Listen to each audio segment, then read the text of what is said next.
y no representan necesariamente el punto de vista de la Universidad Autónoma de Aguascalientes.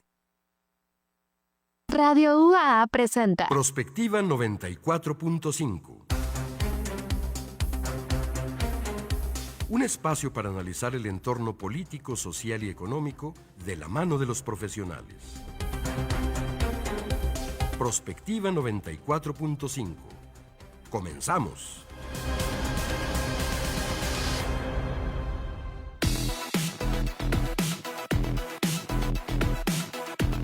Hola, ¿qué tal? Muy buenos días. Bienvenidos a Prospectiva 94.5. Gracias por estarnos acompañando en el arranque de esta semana. Es lunes, es 22 de septiembre de este año 2025. Gracias a quienes nos están siguiendo a través de la señal de Radio UAA. Estamos completamente en vivo en la cabina del edificio 14 de este campus central de nuestra máxima casa de estudios. También en vivo en el canal 26.2 UATV, es televisión abierta, y en Facebook Live y en YouTube nos encuentran como Radio UAA 94.5 FM. Hoy, como todos los lunes, tenemos con nuestros compañeros periodistas, y hoy vienen dos destacados de aquí de Aguascalientes, pues temas de la agenda, qué ha pasado en el caso de nuestro estado y por supuesto todo el revuelo durante los días pasados en la agenda nacional que vamos a poder desglosar precisamente esta mañana, que además inicia el otoño y ya se siente más fresquita la mañana.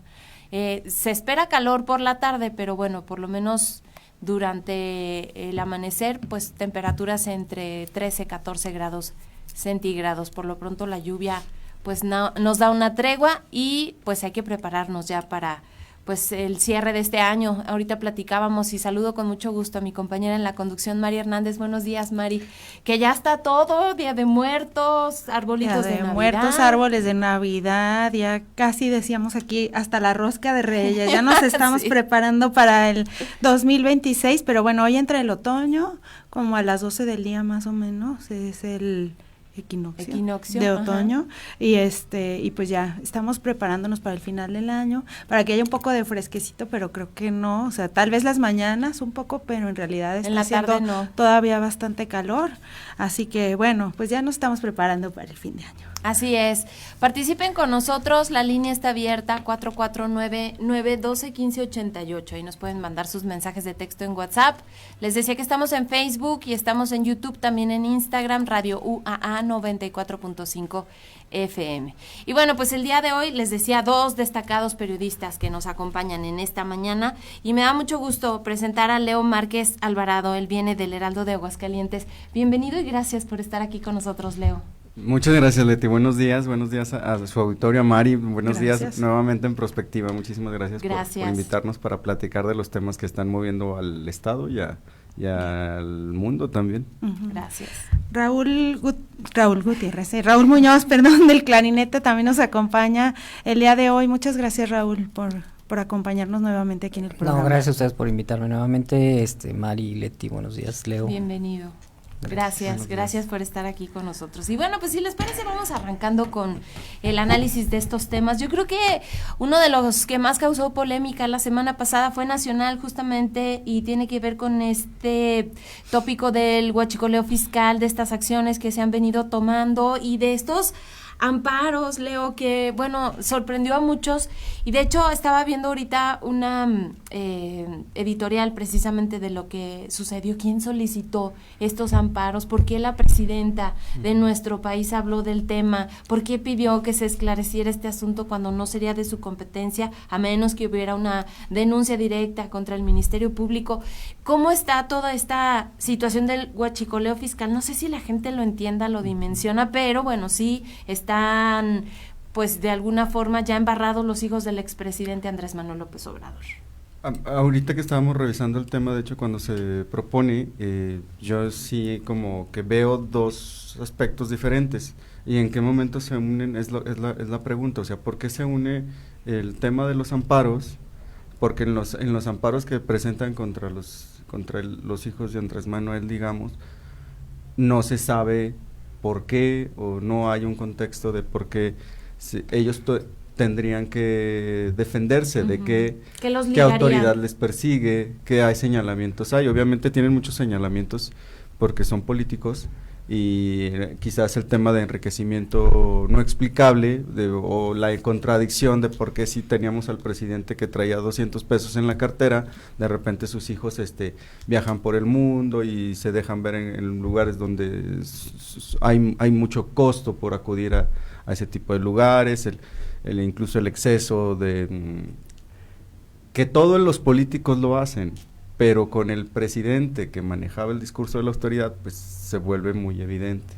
Y por el otro lado está pues, sí el gran escándalo del huachicol, que es un golpe a la institucionalidad, a la lucha por la corrupción que tenía la Cuarta Transformación, porque en cuanto a tema de números, o sea, cómo era posible que no se observara, que no se detectara, o quién permitió que hubiera mega transportación y venta de huachicol de manera irregular a través de las aduanas, con la participación, por supuesto, de la Secretaría de Marina, ya no se diga la Secretaría de la Defensa Nacional, porque hasta cierto punto la Marina como que siempre mantenía todavía una figura de mayor respeto respecto al ejército mexicano en general, ¿no? Con este involucramiento reciente con el régimen actual.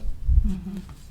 Y estamos hablando de uno de los casos de corrupción pues más grandes de toda la historia, pero este tema de los amparos se da como casualmente nadie los pidió, pero bueno, de alguna manera es una forma de saber si se está investigando o no a los hijos del presidente, especialmente por este expediente que muestra Latinus y que muestran otros medios como Código Magenta de la FGR, en donde se menciona a uno de los hijos del presidente sin señalar algún nombre, ¿no? Sí, y además y salen, bueno, ellos, Andy, que no le digan Andy, por favor, Andy López Beltrán sale a negarlo, ¿no? Que ellos lo habían solicitado, incluso el mismo abogado que creo que está en Zacatecas, él dice que no fue él. No se interpuso. Ahora, sí existe esa facilidad para interponerlo, es decir, cualquier abogado, cualquier persona puede ir a poner ahorita un amparo de Mari Hernández, de Leti, de nosotros, a nuestro nombre, sin necesidad de que estemos presentes, ¿no? Eso también, ¿por qué? Porque justamente la figura del amparo es como una protección en ocasiones inmediata, ¿no? Porque pues efectivamente la autoridad te quiere privar de tu libertad y entonces el juez te dice, ok, a ver, no es necesario que estés aquí, te doy el amparo en una suspensión provisional, ¿no? O sea, es decir, en este momento, si hay alguien detrás de ti, me tiene que reportar, ¿no? Y justamente esa es la intención de muchos de estos amparos, ¿no?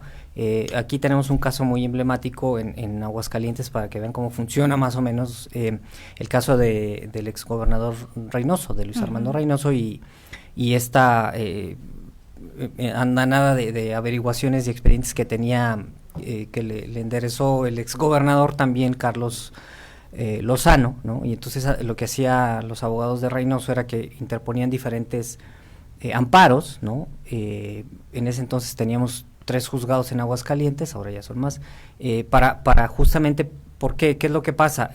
Yo necesito saber si hay alguien que me quiera detener, ¿no? Lo que le llaman los amparos rastreadores. Y entonces si interpones amparos contra todo mundo, contra todas las autoridades que te pueden detener, y con todos los que han emitido una orden de aprehensión, principalmente son los juzgados locales o los juzgados federales. Y entonces lo que hace el juez que te otorga esa suspensión es que le empieza a pedir informes a estas autoridades inmediatos, de 24 a 48 horas, en los que le tienes que decir, yo no tengo nada, juzgado primero penal en Aguascalientes, juzgado segundo yo no tengo nada, Fiscalía del Estado no tengo nada, o alguien que te diga, yo sí, ¿no? Y entonces en ese momento el juez dice, ok, tú sí, bueno, vamos a dar otro plazo para que entonces me digas por qué. ¿De qué? ¿De qué motivo? ¿No? Y entonces probablemente tuvo esta función, ¿no? Y la narrativa es, pues primero decimos que no y luego decimos que, primero decimos que sí y luego decimos que no, por si salta algo.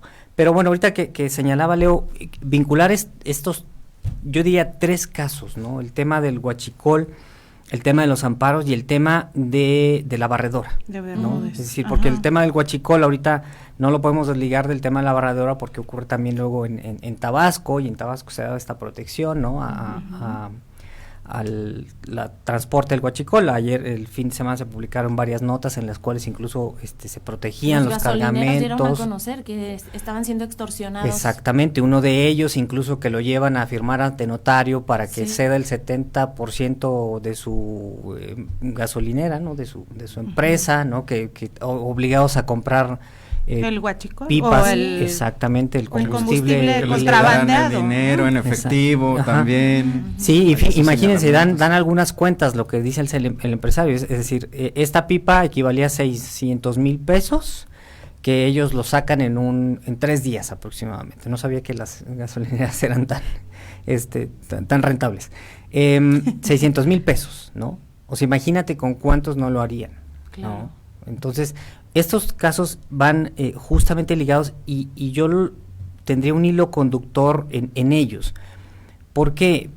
Por el tema evidentemente de la corrupción, pero por el tema además de la impunidad que se da en todos, ¿no? Y empezaré con el caso de la barredora, de la protección, porque no le podría llamar de otra forma, o manto que cubre todavía al exgobernador de Tabasco, actual senador y secretario de Gobernación, Adán Augusto López, ¿no? Y entonces aquí la pregunta es, más bien la pregunta, lo que yo diría es, mal si no lo sabían, lo que hacía su secretario de Seguridad Pública, y mal si lo sabía, ¿no? Y más mal si lo sabía. Y más mal si lo sabía, ¿no? Es decir, mal si lo sabía y mal si no lo sabía, porque además estamos hablando, para contextualizar, es un gobernador, se supone, y hasta donde entendemos es gobernadora, es la figura mejor informada o más informada de un estado, del que queramos, ¿sí? Porque además tienen a las personas que les endulzan el oído, ¿no? Diciéndoles cosas bonitas, y a las personas que van y les llevan chismes y rumores y todo, ¿sí? Entonces dices, bueno, no cupo en ese periodo una persona que le llevara el chisme, rumor, de decirle, oye, tu secretario, fíjate que me han dicho, ¿no? Porque además todos los estados tienen sus aparatos, digamos, como de inteligencia, ¿no?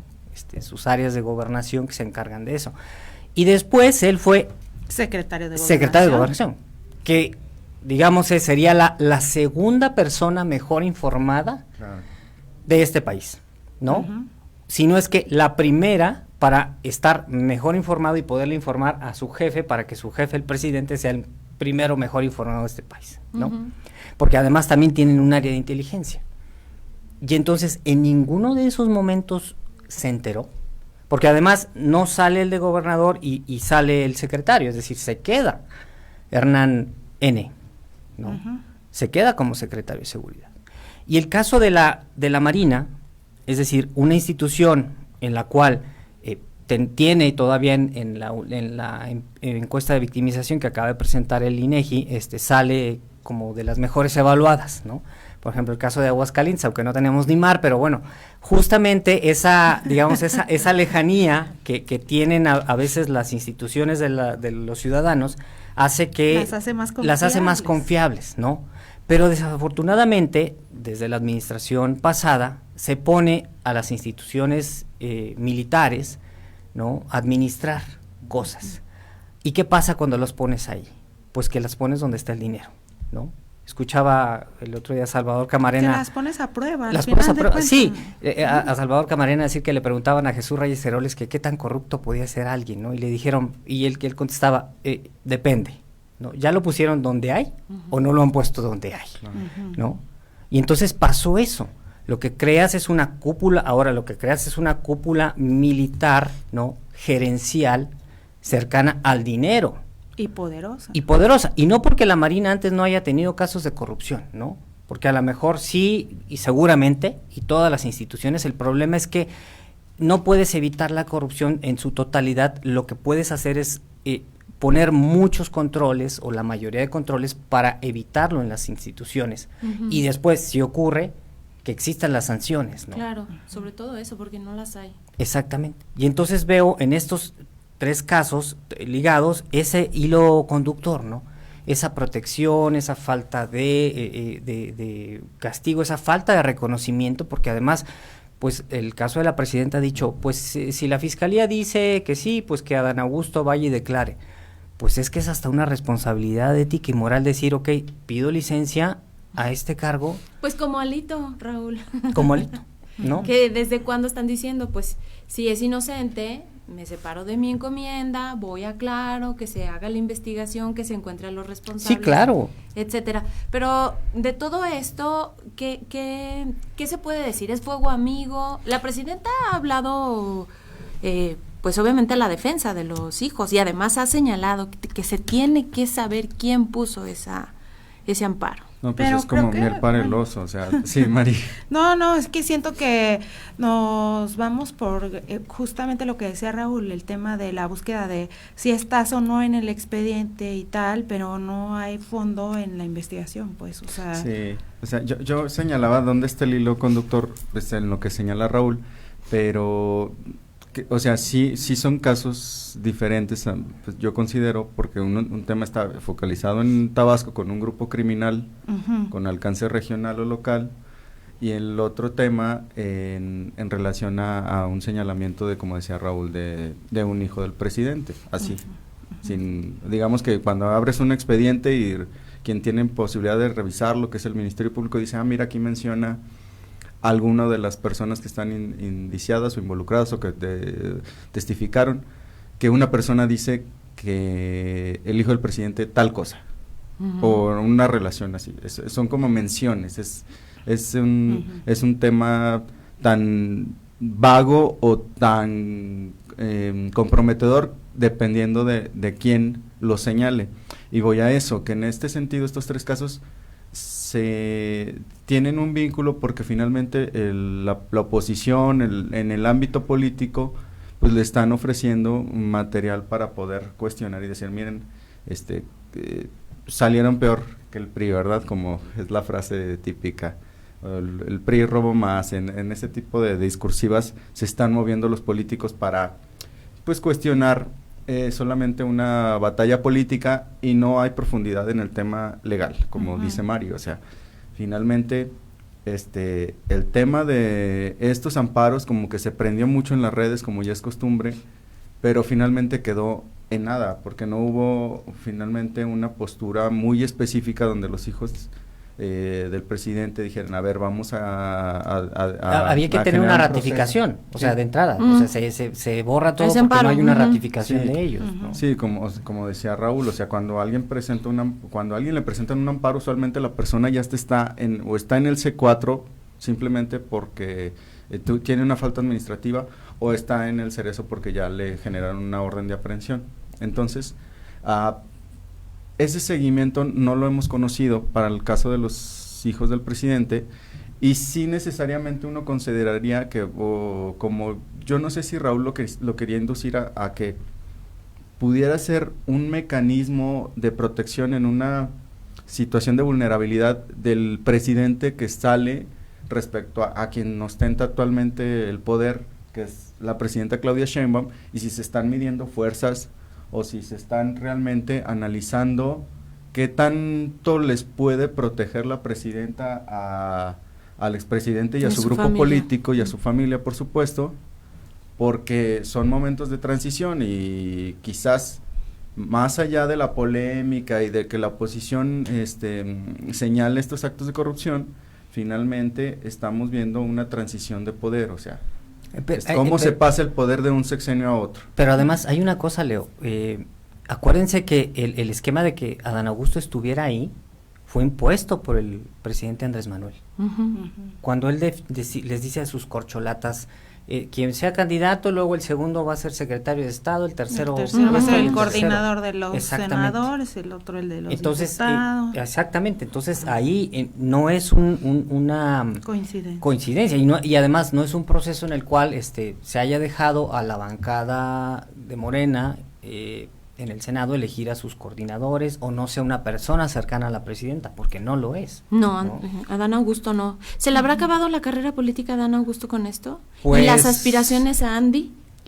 Seguramente, mira, a mí me parece que el caso de Adán Augusto sí, únicamente ahorita está él con Porque hoy salió una nota de Morena que están exigiendo cuentas a Adán Augusto. Sí, por el dinero que les entregan, porque además sí. Las cámaras traen ahí un recorte presupuestal también. Entonces, legislativo. Bueno, pues hay que pelear por los recursos, ¿no? Pero sí, el caso de Adán Augusto a mí me parece que está recibiendo oxígeno de apoyo. Ahora, ¿qué tanto?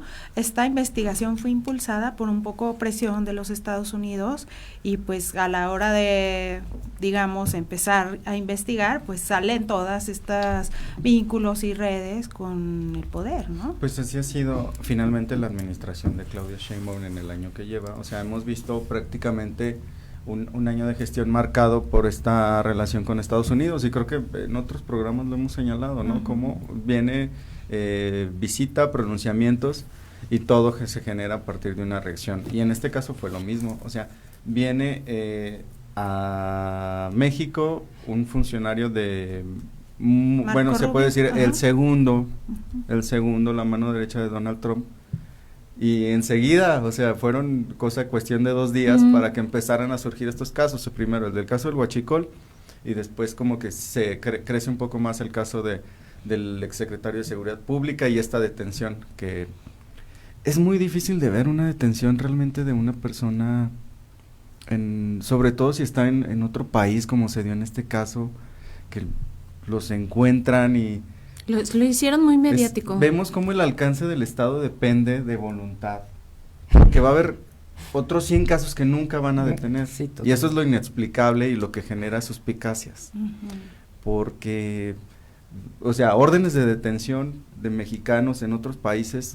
Estás tratando de decir que ya sabían desde hace 15 días, un mes que estaba ya, no, Leo. Yo solamente estoy señalando cómo se dieron las cosas. También es este tipo de cosas extrañas que ocurren cuando alguien aprieta el botón correcto en la política y en el sistema de justicia. Sí, mira, si viene esto, no sabemos directamente si venga o no de Estados Unidos, pero a lo mejor alguna información les pasaron y probablemente sí haya un señalamiento en el sentido de que ahí te dejo esto, ¿no? Arréglalo tú, porque trae algunas implicaciones ahí, Porque eso viene también desde los Estados Unidos. Exactamente, o sea, porque además hay empresas exactamente implicados de Texas por lo menos. Allá, de Texas al menos, sí.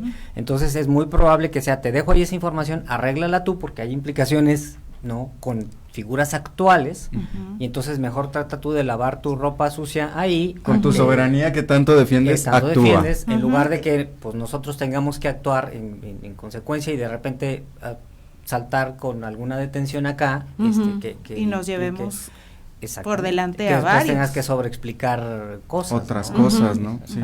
Ahora en Morena pues ha habido posicionamientos encontrados en estos 3 puntos. ¿Le estará afectando también al partido rumbo a la elección de 2027? Respecto a lo que hablaba Raúl hace un momento en cuanto a cómo se conformó los pesos específicos en la estructura de Morena, o sea, ahí estaban marcados pues la representación del presidente Andrés Manuel con Adán Augusto y la propia Claudia, que en su posición de candidata pues tiene que aceptar las reglas del juego, y entonces creo que están bien balanceados aún cuando un Adán Augusto esté con una imagen muy desgastada y casi que con la soga en el cuello. Finalmente creo que tienen la posibilidad de sí desaparecer un poco de la escena, pero ahí están. O sea, no, quizás Adán Augusto sí se ha complicado, que ya no tiene forma de aparecer públicamente, de buscar una posición. A través de terceros sí lo van a poder hacer en los estados, porque finalmente tienen posiciones de poder que negociar. Y creo que finalmente la estructura política de lo que es Morena sigue muy fuerte y muy sólida. No creo que estos ataques se vayan a afectar o a reducir su popularidad, pero también porque finalmente hay una oposición muy débil. Si hubiera una posición más fuerte, una estructura política, incluso con mayores posiciones en los estados, porque hay que recordar que Morena tiene el control de la mayoría de los estados y de estados muy importantes, entonces yo considero que sería complicado que al menos al 27... O con un mejor discurso. Sí, ¿también? Pues ese es el gran tema. O mejores acciones, ¿no? Que quiero retomar otra vez esta línea de los partidos de oposición, en lo que señalan, es que pues también son malos, o sea, O sea, yo sí tengo que elegir entre dos que son malos, mejor no elijo a nadie, o sea, en una decisión sencilla, quiero decir, no en el contexto de lo que viene en la elección del 2027. O sea, ese es elegir entre uno que es muy malo y otro que es mucho peor. O sea, ese es el discurso de la oposición y pues no creo que así les vaya a funcionar. Estos temas que hemos estado hablando quedan en la forma y no en el fondo.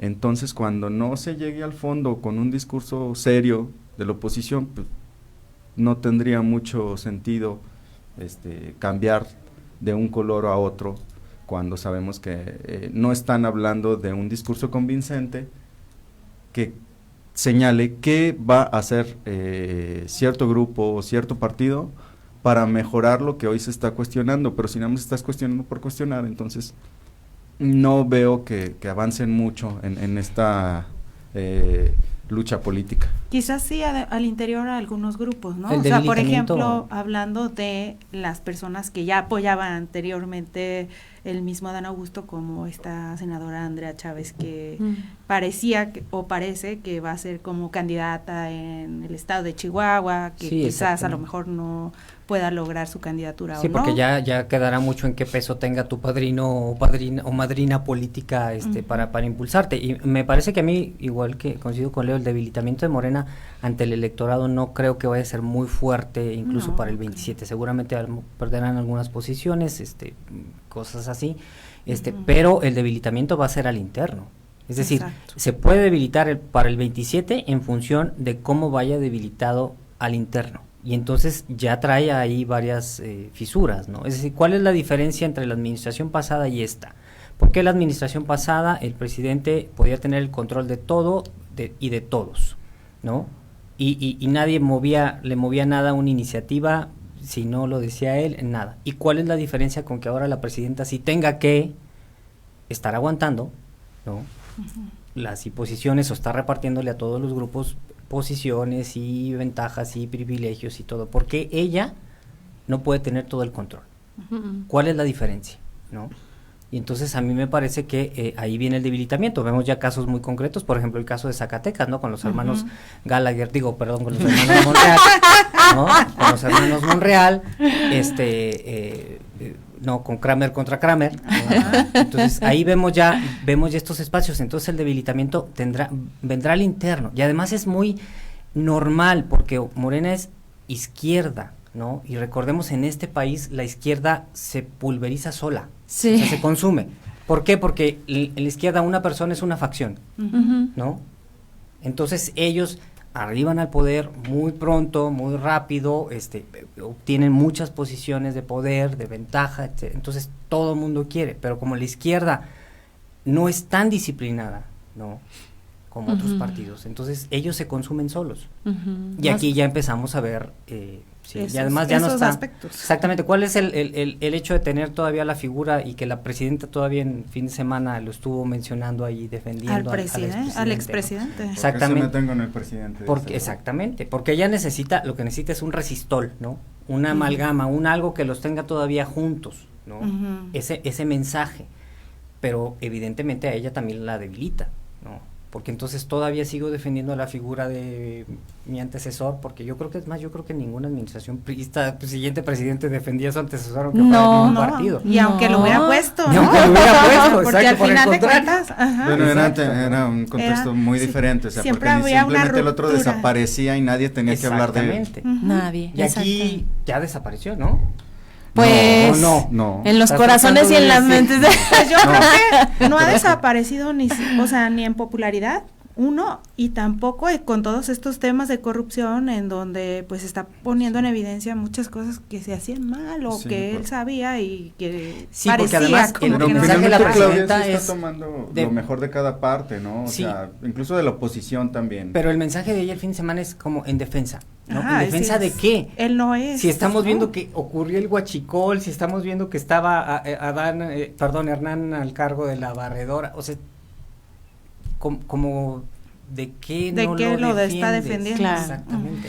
Bueno, son las 9 de la mañana ya con 30 minutos. Vamos a hacer una pausa. La línea está abierta para que participen con nosotros. 449-912-1588. En las redes estamos como Radio UAA 94.5 FM.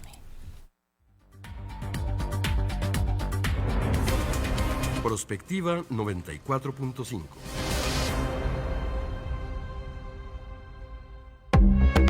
Sintonizas 94.5 FM. Radio UAA, de todo y para todos. El 1 de junio vivimos una elección inédita. Por primera vez, votamos por quienes impartirán la justicia en México. Se eligieron 881 cargos a nivel federal, se instalaron más de 83,000 casillas y más de 700,000 personas participaron como funcionarias de casilla. Y millones salimos a votar. Esto fue posible gracias a que el INE y la ciudadanía trabajamos de la mano para organizar una elección confiable y transparente de principio a fin. Nuestra participación fortalece la democracia. INE. En el primer año el mundo ha enfrentado retos en las relaciones internacionales. Pero la grandeza de nuestro pueblo nos ha permitido salir adelante.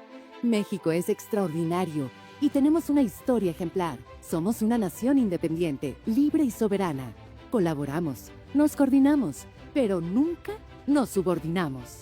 Seguiremos defendiendo a todos y todas las mexicanas porque en nuestro país el pueblo manda. Gobierno de México.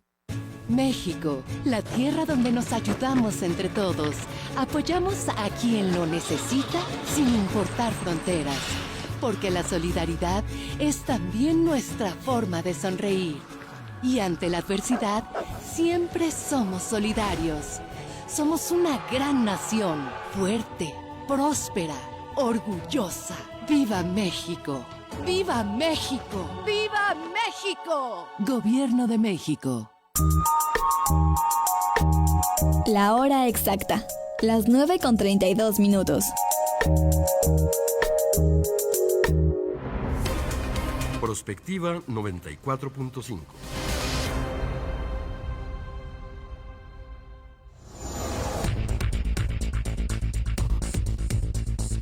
Ya son las 9 de la mañana con 32 minutos. Estamos de regreso, estamos hablando de los temas de la agenda de la semana y están con nosotros dos grandes periodistas a los que les agradecemos siempre esta participación.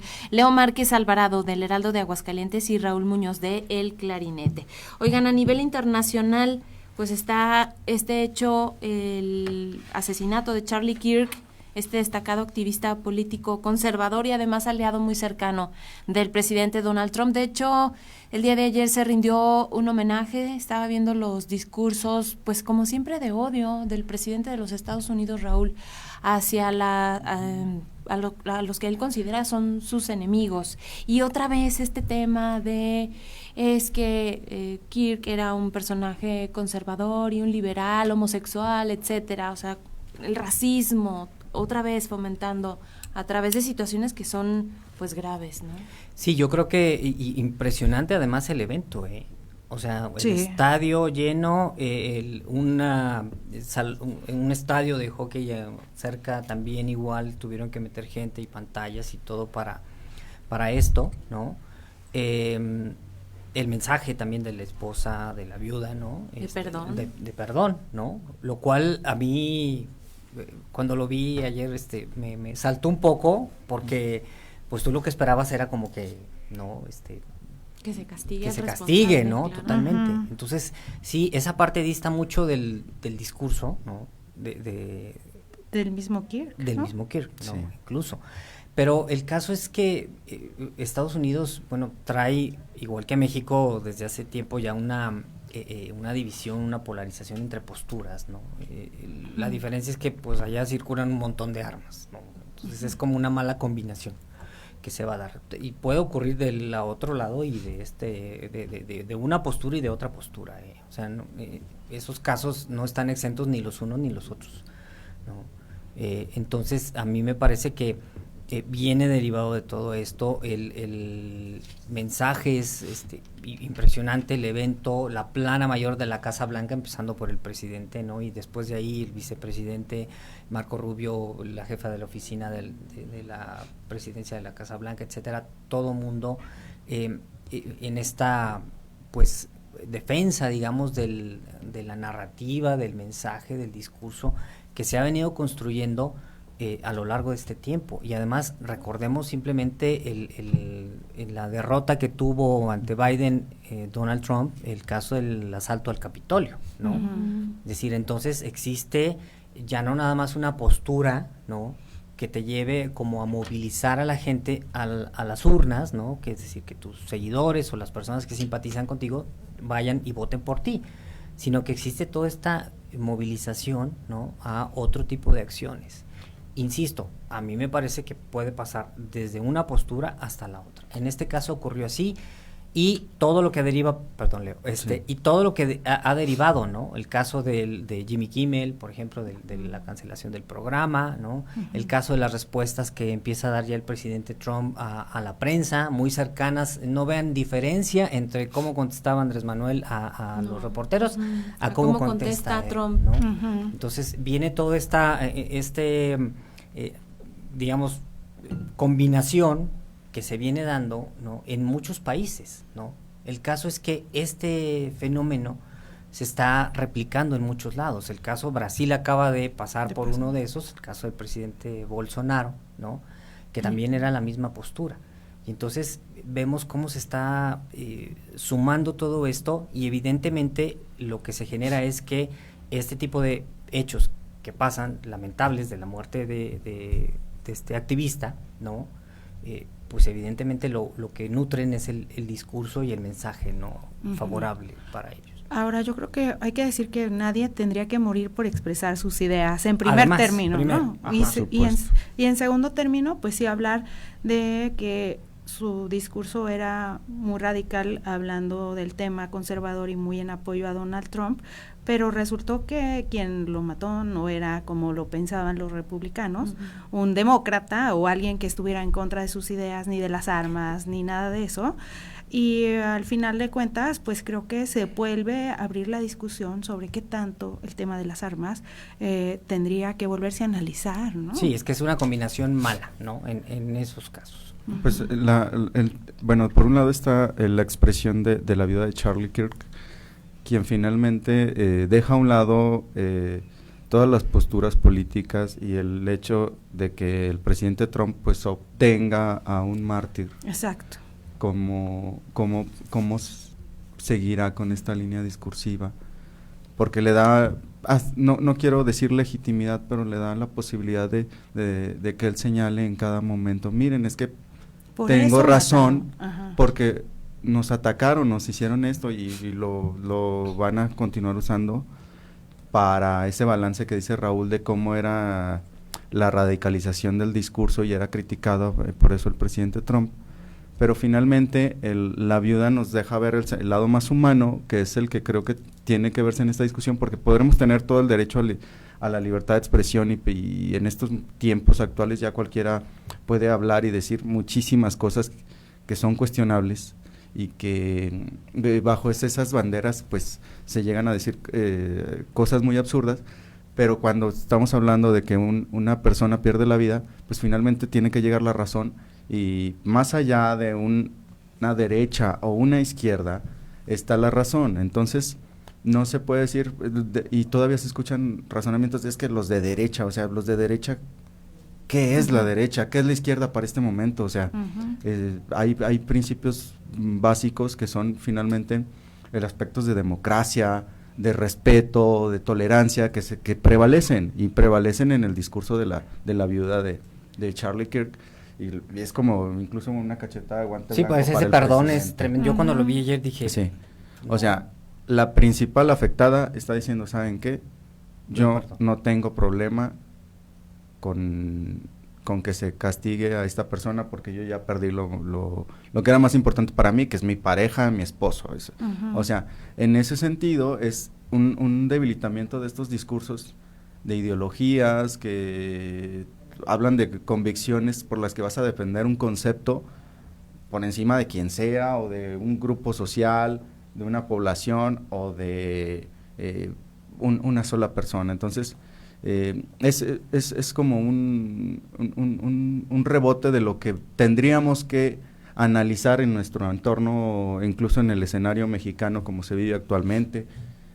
Hemos visto también las implicaciones, el cuidado que se debe tener, porque tuvimos muy cercano cómo se habló en un panel de este caso, y la persona que habla como coordinador de comunicación de Morena tiene que tomar una decisión, porque ahí ya no cabe si la bandera es guinda o la bandera es azul.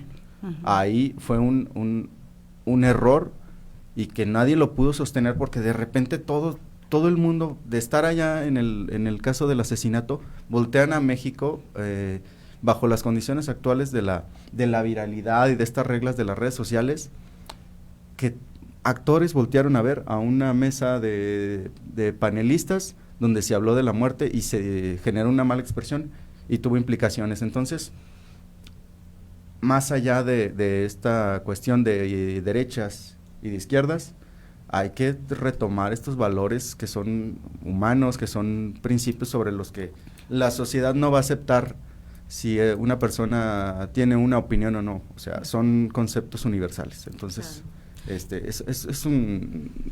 a mí me parece como una especie de iluminación en medio de tiempos oscuros, pero lamentablemente tiene que pasar esto para que este tipo de tragedias, para que se llegue a reflexionar sobre esto. Ahora, ella, la esposa, digamos que perdona, pero luego el presidente Trump dice, yo no.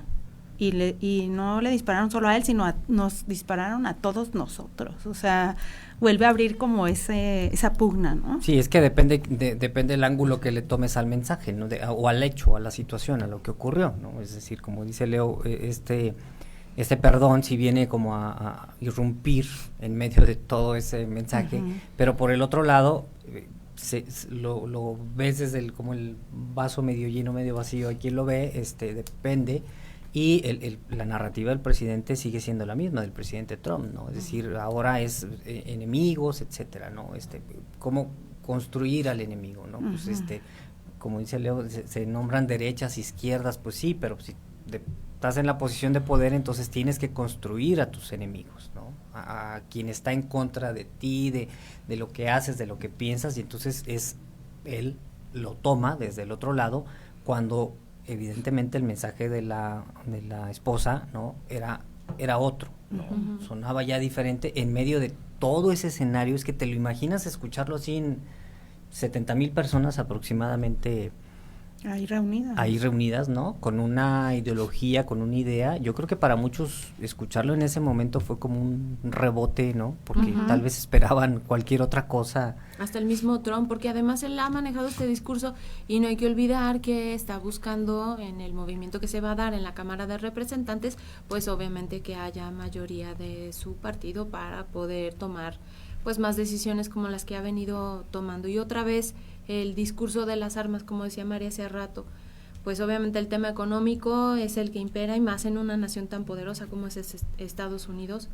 La guerra deja fortunas, el que la gente pueda adquirir armas en un centro comercial pues también le ha ido ganando adeptos, etcétera, pero al final a mí me parece increíble que en eventos como este, donde hay tanta gente, prefieran pues como tomar medidas preventivas, incluso en las aulas, en las escuelas, estos de pronto salones blindados para reaccionar, en lugar de ir a la raíz del problema.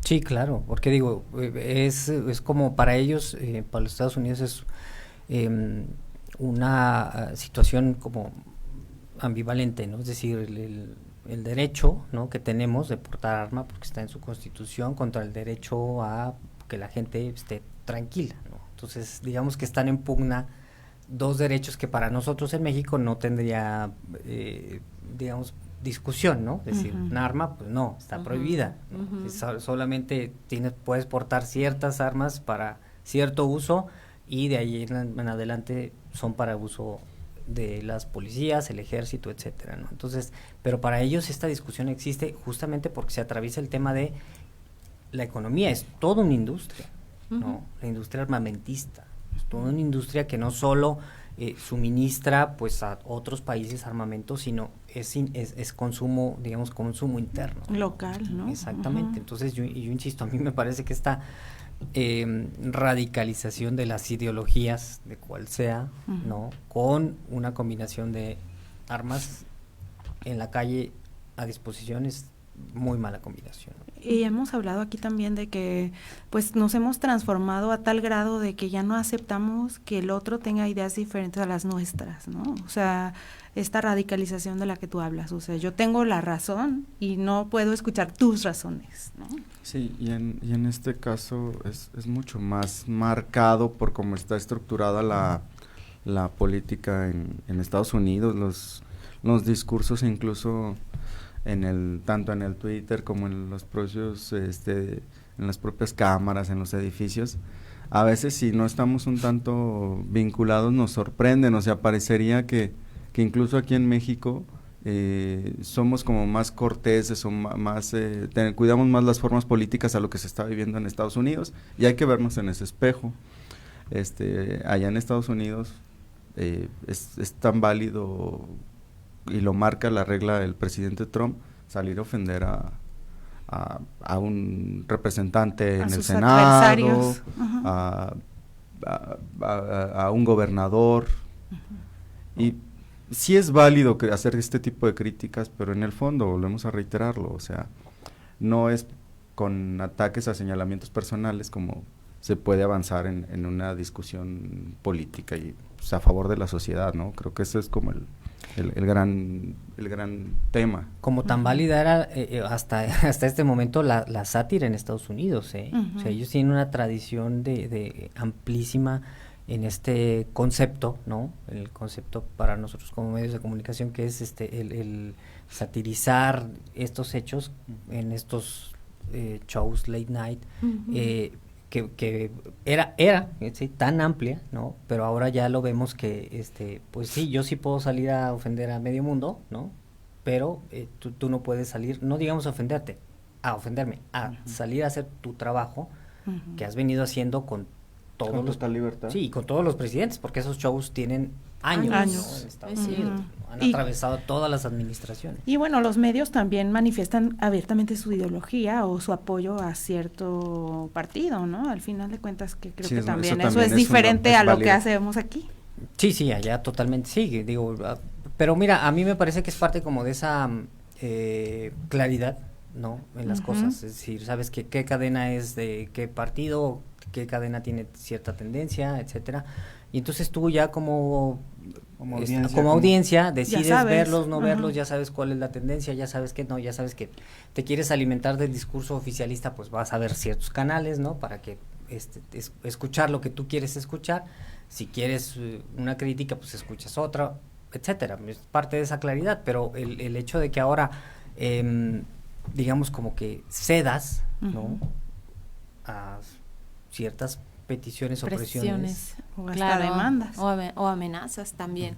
Oigan, en el tema local, pues 2 iniciativas. La primera de ellas, la de las narcomantas, que han en el Congreso tratado como de justificar. Sí, de justificar. ¿Pero qué justificar? ¿La iniciativa o todo el desastre? ¿Cómo la ven ustedes? Pues que hicieron una iniciativa para corregir su iniciativa. Sí, exacto. Sí, totalmente. Y que creo que tampoco corrigen nada. Exactamente. Mira, yo lo veo como una mala postura, y porque no es la primera esta iniciativa, ya había habido otras 3 al menos anteriores, en las cuales ocurre algo y lo legislan. Exactamente, claro. Es como este programa de y pum, ¿no? Una gran idea. Exacto, película de los... Ay, no me acuerdo. La de Club de Cuervos, ¿no? Algo así. Luis Gerardo Méndez que salía, sí, ¿no? Una gran idea. Y pum, ¿no? Mejoramos la seguridad.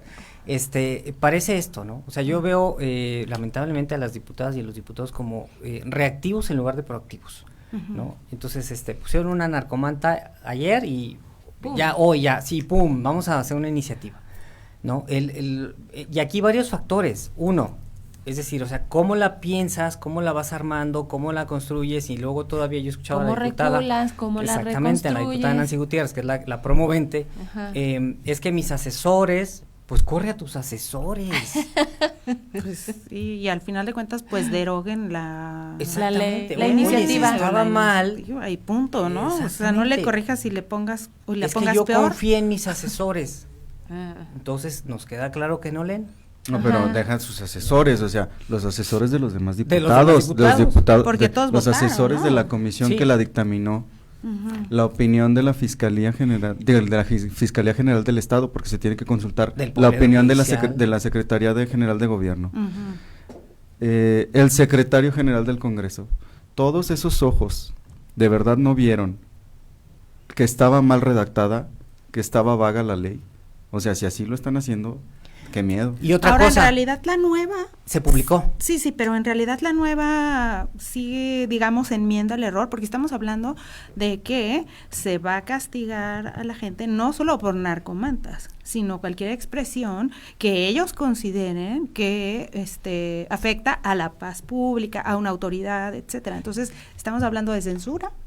Sería muy difícil, yo pienso que sería muy difícil que castigaran a alguien, porque de entrada no se ha castigado a nadie que coloque narcomantas, bajo un sistema en el que se tiene tecnología, se tienen patrullas, se tiene vigilancia, y yo no tengo conocimiento o no lo han manejado de manera mediática, pues que se ha castigado a alguien por colocar narcomantas. Deja tu castigado, que hayan agarrado a alguien que primero. siquiera sepan quién la puso. Exactamente, porque ya hemos visto varios casos, seguramente a muy pocos, pero hemos visto otros, es más, son más las que se han puesto que las personas que han agarrado, así de sencillo. Sí. Pero finalmente este tipo de laxitud en la elaboración de normas viene a colación porque a nivel federal ya se tiene. Lo que pasa que los estados, con el nuevo contexto de violencia, pues tratan como de reaccionar, contener, responder mediáticamente o discursivamente, pero en esencia ya existe una norma federal que genera de forma muy clara pues este tipo de sanciones, que es pues llamar al desorden, llamar al pánico, a generar miedo entre la población. Eso ya existe y se castiga a nivel federal. Sí, o sea, además ahí estaba la herramienta y la pudieron usar. Primero, la iniciativa original, de hecho a mí me parecía que estaba legislando sobre un tema federal como era la libertad de expresión, ¿no? Es un tema constitucional, el cual los estados no tienen por qué tocarlo. Segundo, se publicó, es decir, no solamente es que se aprobó, sino que se publicó. Que el Ejecutivo no la vetó. No la vetaron, no, exactamente, es decir, la gobernadora no la vetó, no dijo, a ver, revisen esto, o no la publicó hasta que se haga la corrección o lo que sea, ¿no? O la publico un día para que se corrija al día siguiente. No, estuvo vigente cierto periodo. ¿Y qué pasaba en ese periodo? Pues que se pudo haber aplicado, ¿no? O sea, digo, era difícil de entenderla, pero bueno, pudo haber ocurrido, ¿no? Entonces, es una serie de errores, ¿no? Que uno tras otro, hasta llegar a una supuesta reparación del error que tampoco nos deja como con una claridad sobre el error, sobre la reparación. Pero vuelvo, a mí me parece prisas, legislan sobre las rodillas, ¿no? ¿Cuántas veces no le han enmendado la plana al Congreso? Muchísimas. ¿Cuántas veces desde la Federación no le han dicho no es ámbito de tu competencia? Estaba escuchando yo la semana pasada algún legislador que decía que Aguascalientes sí efectivamente se está quedando atrás en temas de matrimonio de personas del mismo sexo. Fíjate, ni siquiera han podido, exactamente, esa no la han podido corregir. Pero ¿sabes cuál fue la declaración? Hasta que la Suprema Corte de Justicia de la Corte ya les dijo. La Corte les dijo, tienen en el código, obligue. En el código, como el meme, oblígame. Exacto.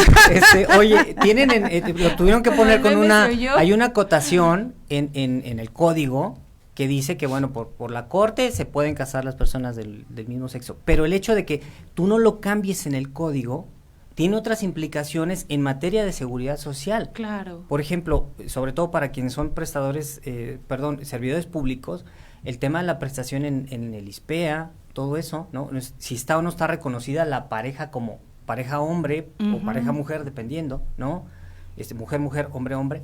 O sea, no, el hecho de que no lo cambies no es nada más que no lo quieras cambiar, es que trae otras implicaciones. Y que digas, no es que de todos modos sí se pueden casar porque ahí hay una acotación de la Corte. Que ampárate, ¿no? Ampárate, no, ya ni siquiera te lo amparo, o sea, hacen referencia a la sentencia de la Corte, pero lo tienes que cambiar en el código.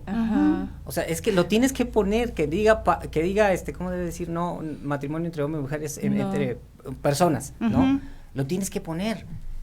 Y entonces vamos con esas cosas, o sea, eso que lo pueden sacar, digamos, no tendría mayor complicación, y andas No lo aquí y luego y mañana y escucho Inventando. yo al fiscal el otro día decir, bueno, es que estamos analizando con el Congreso si también las casas que son usadas, ¿no? Expropiamos y todo eso. Ya está la extinción de dominio. Ya existe. Ya aparece la figura. Y tiene casos específicos. Bueno, alguien dígale, ¿no?, al fiscal, o tiene los mismos asesores que los diputados. Perdón. Lo peor es que algunos diputados ya han hablado también de esa posibilidad. Sí, y dice expropiar. Bueno, ¿cuál es el problema con el tema de la PONE y por qué no la quieren expropiar? Claro. El mismo gobierno lo está diciendo, porque la expropiación se paga a valor comercial. Y entonces, ¿qué vas a decir? Ok, detectamos una casa que es abandonada, que es de estos llamados picaderos. Entonces vas con el dueño aquí y le dices a Leo, te voy a comprar tu picadero, ¿no? Y te le voy a decir, expropiar tu picadero. Porque no sé qué hacer. Pero te voy a pagar por tu picadero, ¿no? Y además, ok, ¿para qué lo vas a usar después el picadero? Pero atiende el fondo no quites la casa, no atiende a quien está vendiendo, digo, no atiende, sino persíguelo. También atiéndelo. Persigue a quien está vendiendo drogas. Ahora, si esa casa fue vandalizada, ¿por qué no tampoco? ¿Para qué te complicas pasar al escenario B si primero ataca el escenario A, que es las adicciones? Exactamente. Atacar el escenario A, que son los asesores. Desde ahí hay que empezar. Que no tengan a los mismos, como la canción, favor. Tú y yo somos uno mismo. Sí. Y que no tengan a los mismos, ¿no?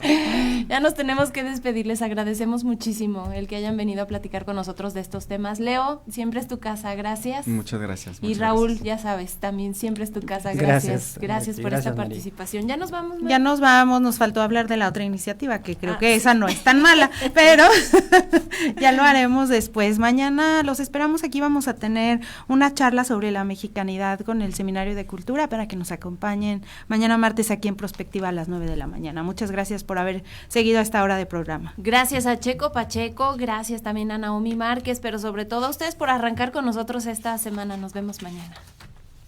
Radio UAA presentó Prospectiva 94.5. Un espacio para analizar el entorno político, social y económico de la mano de los profesionales. Prospectiva 94.5.